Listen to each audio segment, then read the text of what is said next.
अमावस्या तिथि कब है और अमावस्या तिथि पर हमें कौन कौन से कार्य अवश्य करने चाहिए जिससे कि पितरों की कृपा हमारे जीवन पर बनी रहे, उनका आशीर्वाद हमारे आने वाली पीढ़ियों पर भी हो और पितरों की आत्मा को शांति भी मिले।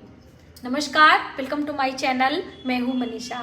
दोस्तों, आज की वीडियो अमावस्या तिथि से संबंधित है। स्पेशली जो सर्प पितृ विसर्जनी अमावस्या है, इस पर हमें क्या क्या चीजें विशेष तौर से दान करनी चाहिए। तो देखिए, इस बार वर्ष 2025 में जो ये सर्प पितृ विसर्जनी अमावस्या है, यह 21 सितंबर को मिल रही है। अब 21 सितंबर को अमावस्या तिथि पितृ श्राद्ध के लिए मानी जाती है, क्योंकि ये सर्व पितृ विसर्जनी अमावस्या है। जिन लोगों ने अभी तक किसी भी नियम का पालन नहीं किया है, पितृपक्ष के दौरान कोई भी दान, श्राद्ध, तर्पण, दीप दान, भोजन का दान आप नहीं कर पाए हैं, तो आप 21 सितंबर अमावस्या पर दान पुण्य करके अपने पितरों के निमित्त भोजन का दान, ब्राह्मण भोज कराएं, श्राद्ध तर्पण आदि करके पूरे 15 दिनों का लाभ आप ले सकते हैं। और दोस्तों, अमावस्या तिथि हर महीने की जो अमावस्या होती है, ये पितरों के नाम समर्पित भी है। जैसे कि पूर्णिमा देवताओं के नाम है और अमावस्या पितरों के नाम है। तो आप हर महीने जो एक थाली भोजन का संकल्प मैंने आपको बोला था कि आप लीजिए, इससे आपके पितर प्रसन्न होंगे, तो वो आप जरूर निकालें। आप श्राद्ध तर्पण कर रहे हैं, भोजन अपने घर में ब्राह्मण बुला के कर रहे हैं, फिर भी आपको एक थाली भोजन अवश्य निकालना चाहिए। थाली में क्या क्या रखें भोजन में, तो आप थोड़ा सा समझ लीजिए। चावल, दाल, आटा, नमक, हल्दी, दक्षिणा, मौसमी फल, मिठाई, कोई सब्जी, इस तरह से सूखी चीजें लेकर, संकल्प लेकर दक्षिणा के साथ में अपने पितरों का ध्यान करते हुए इसे दान करना है। अब दान के लिए बहुत सारा ये है कि हम कहाँ पर दान करें, तो इसे आप मंदिर में ब्राह्मण को दान करें। आपकी श्रद्धा सामर्थ्य है तो आप जरूरतमंद की मदद करें, वो एक अलग बात है, लेकिन ब्राह्मणों को दिया गया दान आपके पुण्यों में बढ़ोतरी कराता है, तो ये आपको ध्यान रखना है। अब महत्वपूर्ण बात यह है कि आपको अमावस्या पर क्या विशेष करना है जिससे कि आपके पितरों की कृपा आपको मिल सके। तो देखिए, पितृपक्ष के दौरान श्राद्ध तर्पण करने की बहुत बड़ी महत्ता है। ऐसी मान्यता है कि इन दिनों पितर हमारे धरती पर आते हैं और उनके निमित्त जो भी दान पुण्य हम करते हैं, पंचबली कौओं को, चींटियों को, गाय को भोजन निकालते हैं, इससे हमारे पितर प्रसन्न होते हैं। कौन से योनि में उनका जन्म हुआ है ये हमें नहीं मालूम है। 84 लाख योनियों के जन्म के बाद हम मनुष्य जन्म पाते हैं। तो ये परमार्थ कार्य जरूर करें। आप कुछ भी नहीं मानते हैं, फिर भी भोजन, अन्न का दान अवश्य करें।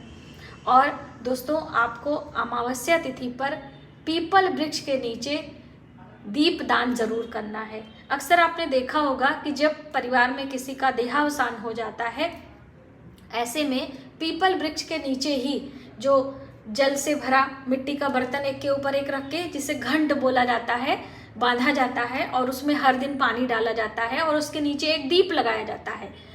ऐसा फिर जब आपके घर महापात्र की विदाई होती है, फिर वो तोड़ दिया जाता है, आपका पूरा घर शुद्ध हो जाता है, बाल वगैरह सब हटा के।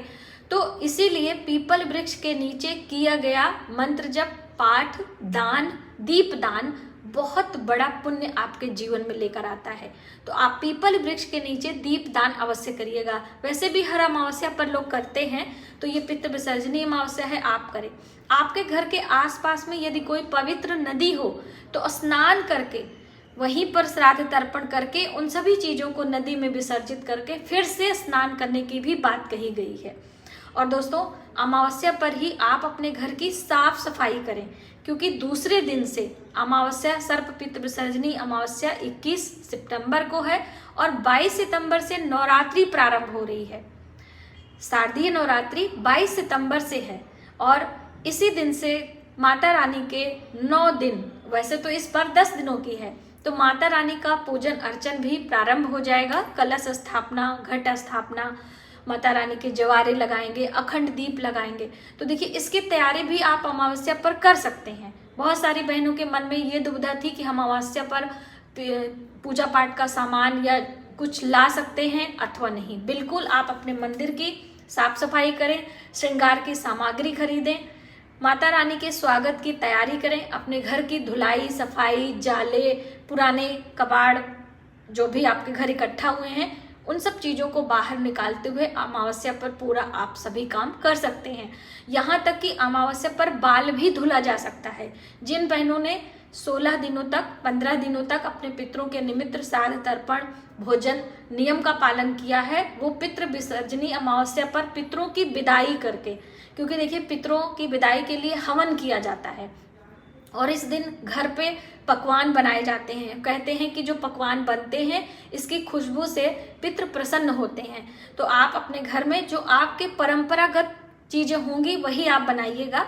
वैसे ज्यादातर हमने ये देखा है कढ़ी चावल, कचौरी, पकौड़ी और मीठा में खीर वगैरह लोग बनाते हैं, लेकिन पितरों के भोजन में कभी भी प्याज लहसुन का इस्तेमाल आपको नहीं करना है। पितरों के भोजन में भैंस के दूध का इस्तेमाल या भैंस के दूध का बना घी नहीं इस्तेमाल करना चाहिए। पितरों के भोजन में मसूर की दाल, राजमा या सफ़ेद पेठा वाला कद्दू नहीं इस्तेमाल करना चाहिए। कुछ चीज़ें ही पितरों के लिए भोजन में दी जाती हैं। तो आप खीर पूरी का दान कर सकते हैं।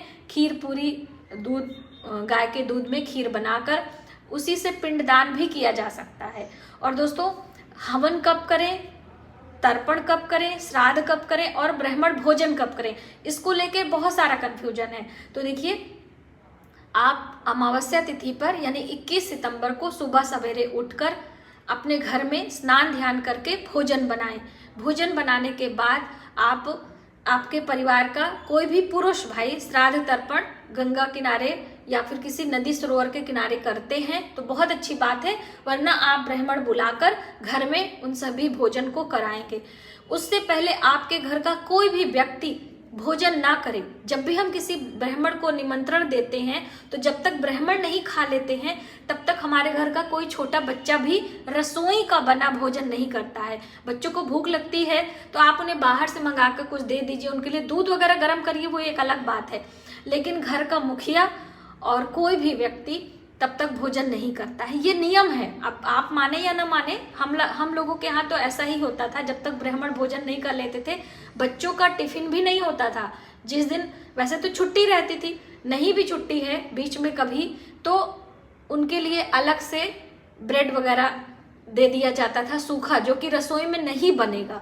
ब्रेड जैम लगा के दे दो या फिर ड्राई कोई आइटम पहले से आप रेडी रखो, उसको आप दे सकते हो। रसोई में जब भोजन बनता है तो वो ब्राह्मण भोजन के लिए ही होता है। और उसके बाद ब्राह्मण भोज के बाद आपको हवन करना चाहिए अपने घर में, यानी पितरों की विदाई। हवन में गाय के गोबर का उपला या फिर आप लकड़ी भी ले सकते हो, ज़्यादातर उपले पर ही हवन किया जाता है। और हवन करने के बाद प्रणाम करना चाहिए कि हे ईश्वर, हे पितृ देवता, आप प्रसन्न हो और अपने इस ग्रहण को लेकर अपने स्वर्ग लोक की प्राप्ति हो, आपको मोक्ष की प्राप्ति हो, ऐसी हमारी शुभकामना है। भगवान विष्णु का नाम लेकर जल घुमाकर प्रणाम करना चाहिए। इस तरह से पितर विदा हो जाते हैं और जो आपका हवन आपने किया है उसे बाहर हवा में रख दीजिए जिससे वो अच्छे तरीके से जल जाए और फिर उसे विसर्जित कर दीजिए, बाहर डाल देते हैं। ऐसे घर में उसको नहीं रखते हैं। कहते हैं कि जो तर्पण के लिए जल दिया जाता है इसीलिए बाहर दिया जाता है।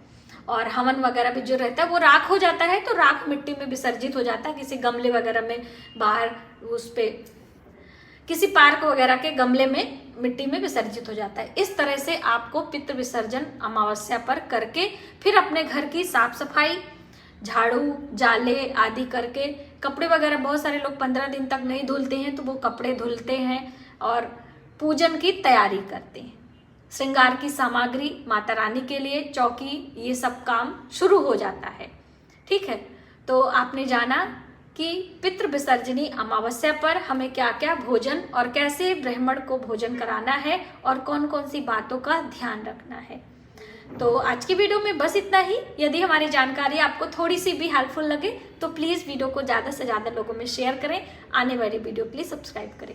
मिलते हैं एक नई जानकारी के साथ नई वीडियो में। तब तक आप अपने परिवार का ख्याल रखें। जय माता दी।